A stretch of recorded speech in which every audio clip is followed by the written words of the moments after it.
Hi friends, welcome to bloopers kitchen. Bloopers கிச்சனில் இன்றைக்கி நம்ம பார்க்க போகிறது சிக்கன் கீமா தம் பிரியாணி ரெசிபி தாங்க. இதுக்கு முன்னாடி நிறையா சிக்கன் ரெசிபிஸ், சிக்கன் தம் பிரியாணி ரெசிபி இதெல்லாம் போட்டிருக்கேங்க. சிம்பிளான தம் பிரியாணி ரெசிபியெல்லாம் போட்டிருக்கேன், போய் பாருங்கள். இப்போ வாங்க நம்ம வீடியோக்குள்ளே போகலாம்.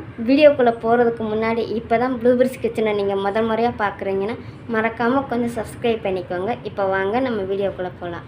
இப்போ கைமா பிரியாணி பண்ணுறதுக்கு நம்ம பாஸ்மதி அரிசியை ஊற வச்சு எடுத்துக்கலாங்க. நான் 1 கிளாஸ் அளவுக்கு பாஸ்மதி அரிசி எடுத்திருக்கேன். இந்த கிளாஸ் வந்து 250 ml, 1 கப் அளவுக்கு இருக்குங்க. இதை நான் இப்போ கழுவி எடுத்துக்கிறேன். இதை நான் இப்போ வாஷ் பண்ணி எடுத்துகிட்டு வந்திருக்கேங்க. இது இப்போ நம்ம வேக வச்சு எடுத்துக்கலாம். சிக்கன் கீமா தம் பிரியாணிக்கு நம்ம அரிசியை செப்பரேட்டாகவும் மசாலா செப்பரேட்டாகவும் தாங்க நம்ம இன்றைக்கி பண்ண போகிறோம். அப்போ அதனால் நம்ம முதல்ல அரிசியை வேக வச்சு எடுத்துக்கலாம். நான் இப்போ ரைஸை குக் பண்ணுறதுக்காக ஒரு பாத்திரத்தில் நான் தண்ணி ஊற்றி சூடாக்கி வச்சுருக்கேங்க. இப்போ இந்த தண்ணியில் 2 கிராம்பு, 1 அன்னாச்சிப்பூ, 1 ஏலக்காய், 1 பிரியாணி இலை நான் சேர்த்துக்கிறேங்க. கொஞ்சமாக இதில் நம்ம எண்ணெய் ஊற்றிக்கலாங்க. ஏன்னா ரைஸு குக்காகி வரும்போது ஒன்றுக்கு ஒன்று ஒட்டாமல் இருக்கிறக்காக கொஞ்சமாக நான் எண்ணெய் சேர்த்துக்கிறதுல. இது இப்போ கொஞ்சம் தண்ணி நல்லா கொதிக்கட்டுங்க. அதுக்கப்புறம் இதில் நம்ம ரைஸை சேர்த்துக்கலாம். இப்போ தண்ணி கொதிக்க தொடங்குதுங்க. இந்த நேரத்தில் நான் இந்த வாஷ் பண்ணி வச்சுருக்கிற இந்த அரிசியை நான் சேர்த்துக்கிறேன்.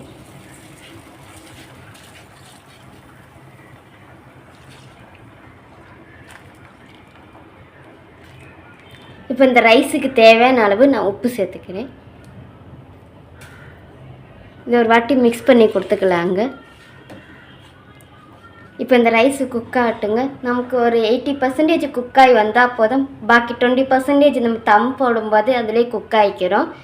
இது நான் இப்போ குக் ஆகட்டுன்னு நான் இறக்குற ஸ்டேஜ் வரும்போது நான் உங்களுக்கு காட்டுறேன்.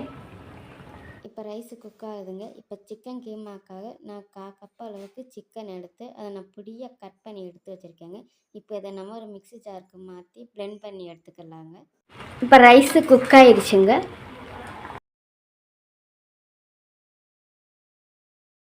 பாருங்களேன், ரைஸு குக் ஆகிடுச்சு. இது இப்போ நான் வடிச்சிக்கிறேன்.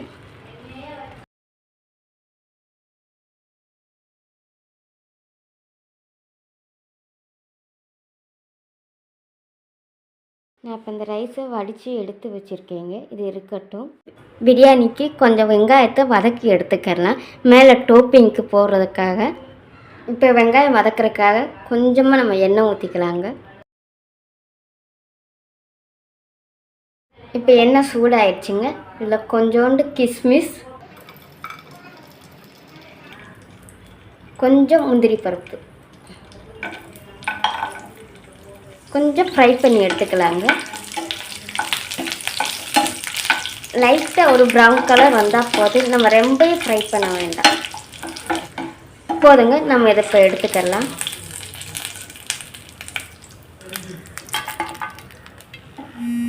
இப்போ இதே எண்ணெயில் கொஞ்சமாக வெங்காயம் சேர்த்துக்கிறேன். இந்த மாதிரி வெங்காயத்தை வதக்கி பிரியாணி மேலே போட்டு சாப்பிட்டா டேஸ்ட்டு சூப்பராக இருக்குங்க. நல்லா வாசனையாகவும் கமகமன்னு இருக்குங்க. நமக்கு இந்த வெங்காயம் குக்கானது போதுங்க. இந்த ஸ்டேஜில் நம்ம எடுத்துக்கலாம். இதுக்கு மேலே ரொம்பவும் குக் ஆச்சுன்னா நமக்கு வெங்காயம் கரிஞ்ச மணிக்கு ஆயிரும், டேஸ்ட்டும் நல்லா இருக்காது. அதனால் இந்த ஸ்டேஜில் நான் எடுத்துக்கிறேன். இப்போ நம்ம மசாலா ரெடி பண்ணிக்கலாங்க. இப்போ இந்த பாத்திரம் சூடாகிடுச்சு. இந்த பாத்திரத்தில் நான் கொஞ்சமாக எண்ணெய் சேர்த்துக்கிறேன். நம்ம வெங்காயம் வதக்கின எண்ணெயவே நான் அதில் சேர்த்துக்கிறேங்க. இப்போ இதில் நம்ம கரம் மசாலா பொருளாக சேர்த்துக்கலாம். இப்போ இது கூட ஒரு பெரிய வெங்காயம் நான் கட் பண்ணி எடுத்து வச்சுருக்கேன், அதையே நான் சேர்த்துக்கிறேன்.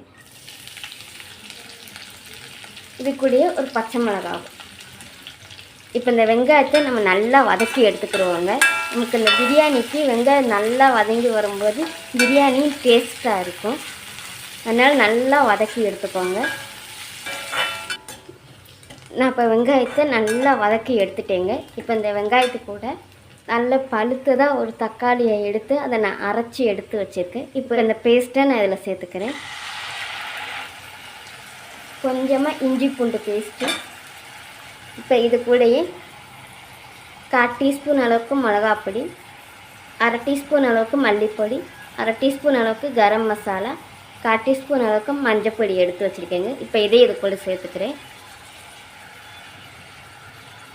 1 டீஸ்பூன் அளவுக்கு தயிரும் நான் இது கூட சேர்த்துக்கிறேங்க.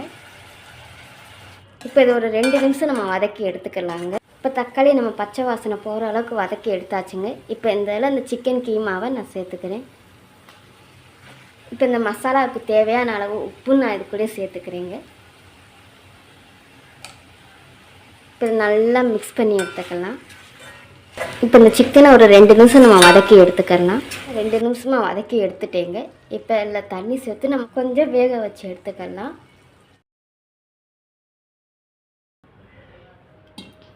ஒரு 1/4 கிளாஸ் அளவுக்கு தண்ணி போதுங்க.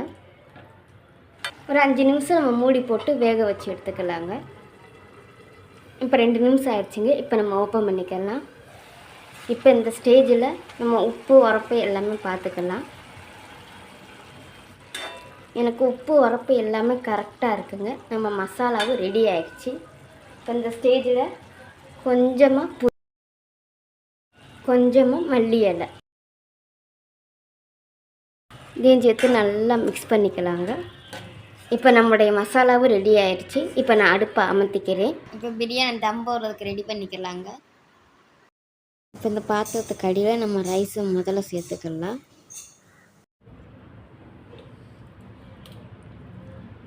இப்போ இந்த ரைஸுக்கு மேலேயே நம்ம குக் பண்ணி வச்சுருக்கிற மசாலாவையே ஒரு லேயராக சேர்த்துக்கலாங்க. இதுக்கு மேலே நான் ரைஸ் சேர்த்துருக்கேங்க. இப்போ இந்த ரைஸுக்கு மேலே நம்ம ஃப்ரை பண்ணி வச்சு அந்த வெங்காயத்தை சேர்த்துக்கலாம்.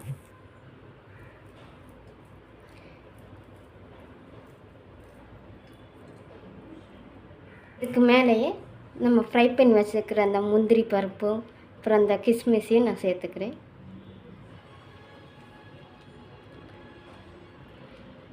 இப்போ இதுக்கு மேலே நான் கொஞ்சோண்டு குங்குமப்பூ பாலில் கலந்து எடுத்து வச்சுருக்கேங்க ஒரு கலருக்காக. இதை இப்போ நம்ம இதுக்கு மேலே சேர்த்துக்கலாம்.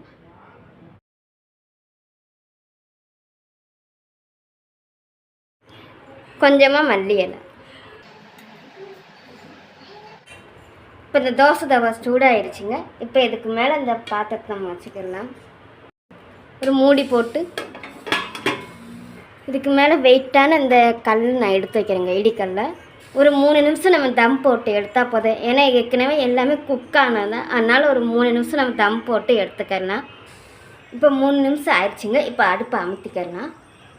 இப்போ இதுக்கு மேலே இருக்கிற அந்த கல்லையும் எடுத்துக்கலாங்க.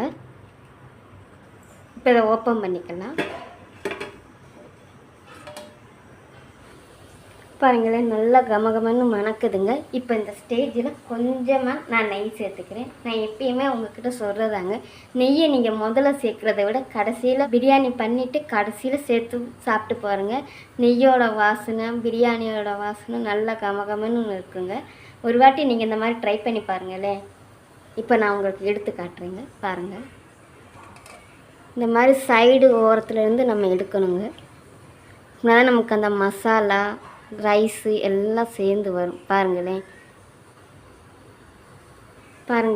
மசாலாவும் ரைஸும் சேர்ந்து இருக்குது. அவ்வளோதாங்க. இப்போ நம்மளுடைய அருமையான சிக்கன் கீமா தம் பிரியாணி ரெடி ஆகிடுச்சுங்க. இன்றைக்கி நான் ட்ரை பண்ண மணிக்காக நீங்களும் ட்ரை பண்ணி பாருங்கள். டேஸ்ட்டு சூப்பராக இருக்குங்க. இந்த ரெசிபி உங்களுக்கு பிடிச்சிருக்குன்னு நினைக்கிறேன். பிடிச்சிருந்துச்சுன்னா மறக்காமல் ப்ளூபெரிஸ் கிச்சனை சப்ஸ்கிரைப் பண்ணிக்கோங்க. தேங்க்யூ.